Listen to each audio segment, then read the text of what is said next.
everyone. So the Dallas Mavericks they're not a good team. One of the things that I talked about in the offseason when the Dallas Mavericks went and got like Grant Williams and made their moves, I said I didn't like the moves that they made, and I didn't believe that the moves were the proper moves to truly move the Dallas Mavericks into contention, right? And they are currently on a 3-game losing streak at the time of recording this video. They are the 8th seed.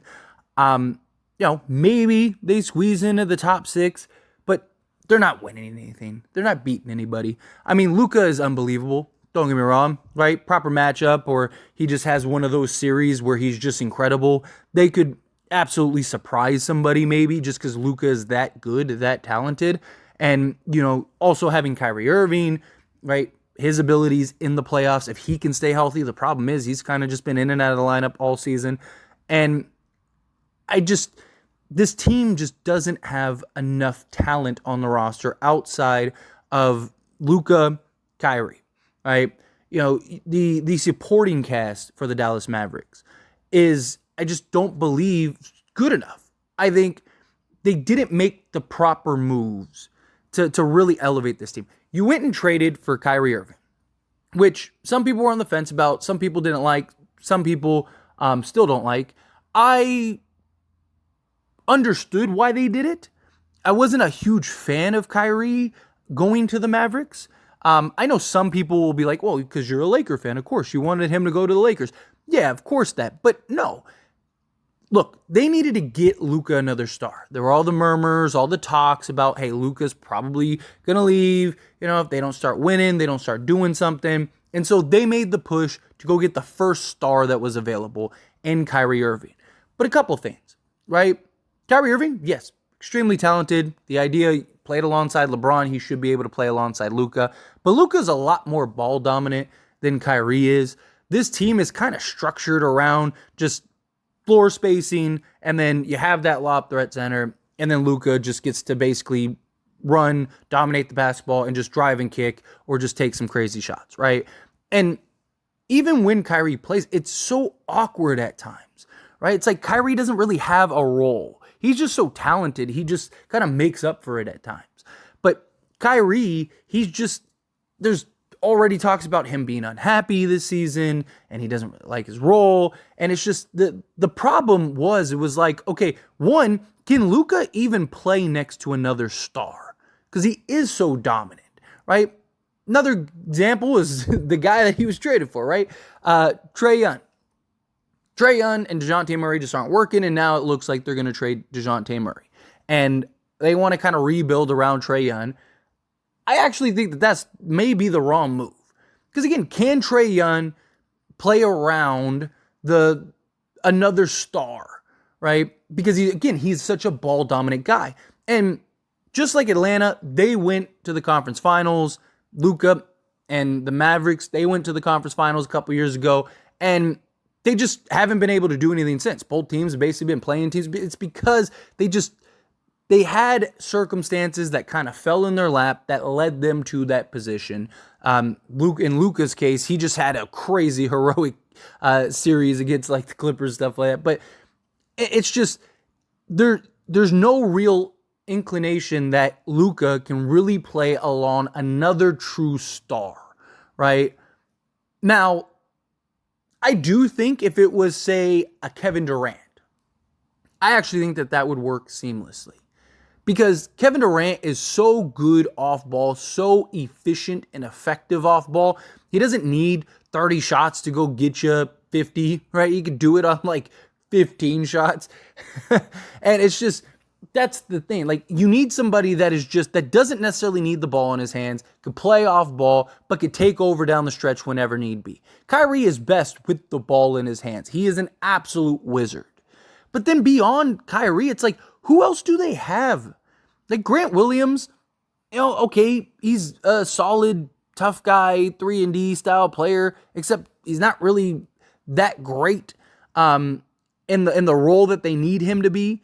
And it's just like he's undersized to play the power forward, but like he's not really best at the 3. It's just he's kind of this like, they used to call him tweeners, right? Like the in-between guys.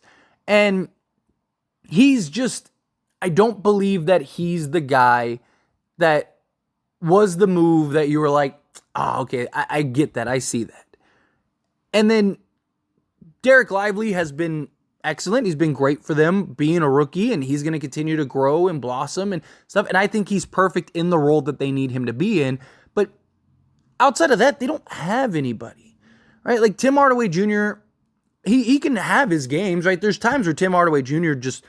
he's on one and he's just like lighting it up. But he's extremely inconsistent at times. He's nothing more than probably like a 6-man role at best. Josh Green has his good moments. Jaden Hardy, right? But those are guys that I think, like, if you really want to try to win now, you take those guys and you trade them, right? But outside of that, it's like their big moves were Grant, Rashawn Holmes, right? And that was basically it, right? Drafting Lively. I just don't know how this team is going to all of a sudden pick it up and be good enough to win. Like Exum's been good for what they need him to be. Derrick Jones Jr. has been good for what they need him to be. But those are guys that probably shouldn't even be in a rotation. Right? Those are guys that are probably, your 13th, 14th guy on a real contending team. And I don't believe Luka and Kyrie, although as talented as both are individually, I don't think that they are a good fit. And I think what's going to ultimately happen is sooner rather than later, they're going to end up having to trade Kyrie. Or Luka's going to demand a trade and he's going to want out. And you're just going to have this mess. And now, you got new ownership, right? So how does that look? Is with Mark Cuban kind of out? I know he's like a minority owner now, and he's still going to be advising and stuff like that, but he's not going to be the same, right? He's not going to be the guy that's like, it's not going to be his soul baby, and he's doing everything he can and just as on top of it with the players and stuff. And so it's just, it's good. It's not only a different atmosphere in ownership, you don't have a talented enough roster outside of 2 guys. The 2 guys that you do have just aren't the best fit possible. And it's like, how long, if they, make the play in and they lose, or they make it to the first round and they lose in the first round, how much longer does Luka stick around before he goes, all right, like, it's not going to work here? Or they decide, okay, like, we need to trade Kyrie Irving. It's just, I don't think that they are a real team, right? And I think you need to put around a very specific group of players. I think you need one of those like borderline stars, right? That could kind of play second fiddle, that when Luka's out for a night, he could handle the workload, take over, go win you some games. When Luka goes to the bench, he could kind of take over, win you some games, but he's not really a star, right? Like, but that's the problem. It's like, what kind of player is really like that makes a ton of sense?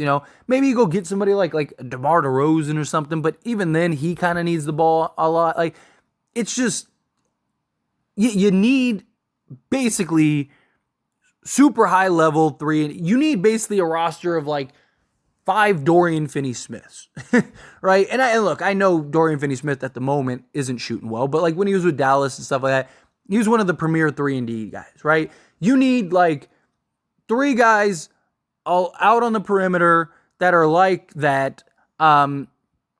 Maybe somebody like a Jeremy Grant, right? Where Jeremy Grant can go off and go get 30 on any night, but he's also like a legit 3-and-D guy.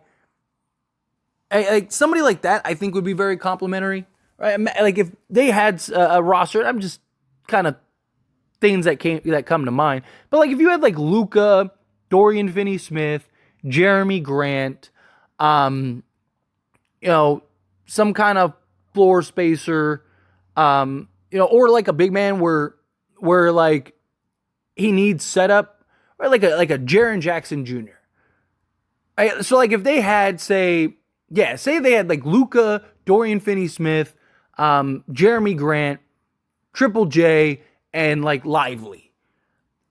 Now I think that that's a more complementary team. Like, there's no other real secondary superstar with him, but I just think you have multiple guys that can light it up, shoot 40+% from three. You're excellent defensively, which makes up for the lack of defense from Luka. Although Luka's been much better this year than previous years, he's still not great, but he's trying, he's putting in the effort. But you basically just put the ball in Luka's hands. He's the offense, he's the system. You let him go and drop 35 a game, and then you just have by committee everyone else chipping in. And then you got that secondary guy and like a Jeremy Grant who's giving you, 20 a game.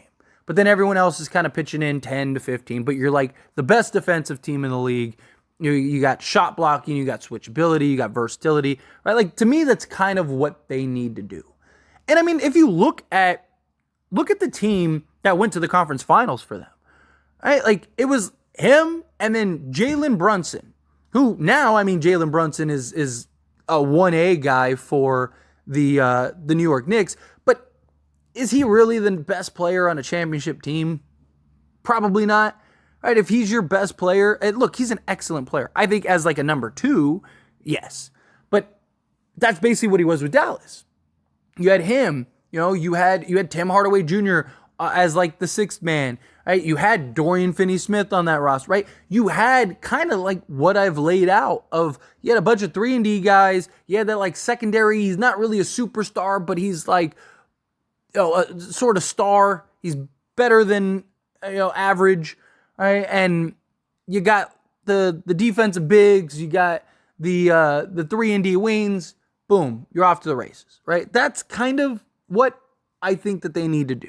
That's how I think you have success with a Luka.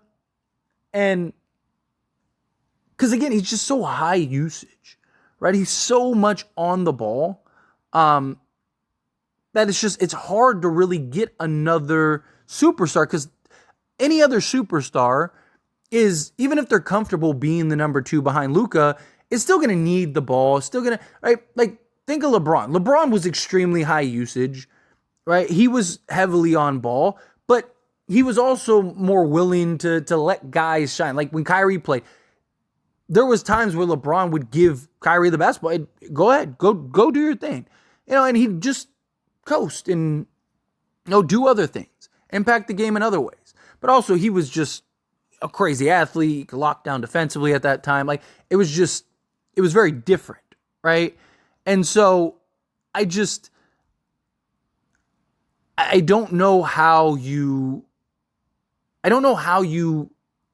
get that secondary star alongside Luka when you're talking about him having one of the highest. Okay, here, let me put it like this. So, LeBron, for his career, which many people think he's one of the highest usage players ever, he had a average 32% usage rate.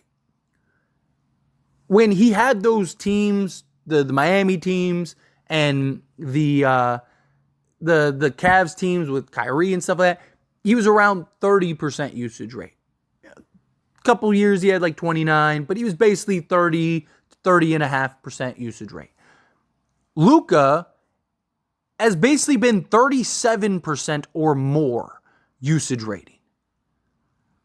Like, when you go through his usage rating. So his rookie season, he was 30%. Second season, he was 36.6%. Then he was 36%. Then he was 37.3%, 37.5%. And now he's 36.2%. And that's alongside Kyrie Irving. Alongside Kyrie Irving, he has a 36% usage rate. Like, he's heavily dominating the basketball. He's heavily on the basketball. And so it makes it extremely difficult to have that secondary star operate and have all these other role guys really step up and pick up the way you need it to.